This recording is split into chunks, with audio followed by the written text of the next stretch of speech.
Tetesi kutoka kwenye soko la usajili wa majira ya kiangazi zinaeleza kuwa winga wa Paris Saint-Germain Badry Barcola hana mpango wa kusaini mkataba mpya na mabingwa hao wa Ufaransa, ingawa mkataba wake wa sasa unamalizika mwezi Juni mwaka 2028.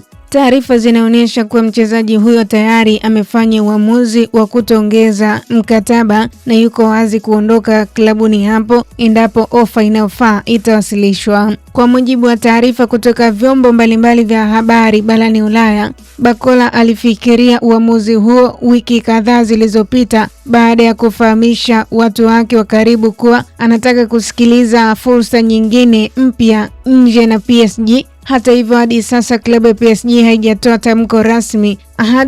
Klabu hiyo haijatoa tamko rasmi kuhusu mustakabali wa nyota huyo. Liverpool ndio klabu inayotajwa kuwa mbele zaidi katika mbio za kumwania Barcola. Inadaiwa kuwa viongozi wa miamba hiyo ya ligi kuu England wamekuwa wakimfuatilia tangu majira ya kiangazi mwaka 2025 na bado wanaamini anaweza kuwa nyongeza muhimu katika safu yao ya ushambuliaji ya msimu ujao. Pamoja na nia hiyo ya Liverpool, taarifa zinaeleza kuwa bado hakuna makubaliano yaliyofikiwa, kwani kila timu itategemea kiwango cha fedha ambacho PSG itahitaji ili kumruhusu mchezaji huyo kuondoka. Inaeleza kuwa mazungumzo yanaweza kushika kasi kadri dirisha la usajili linavyoendelea.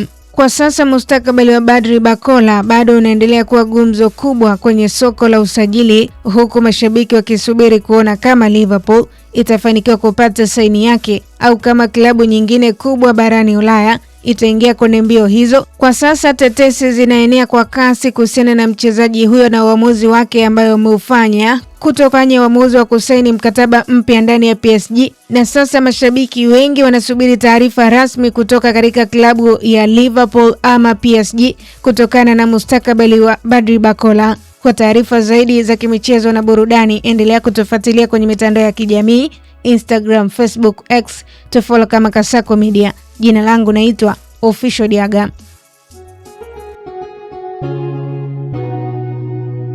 Kasako Media, tunaangazia maisha, tunaandika kesho.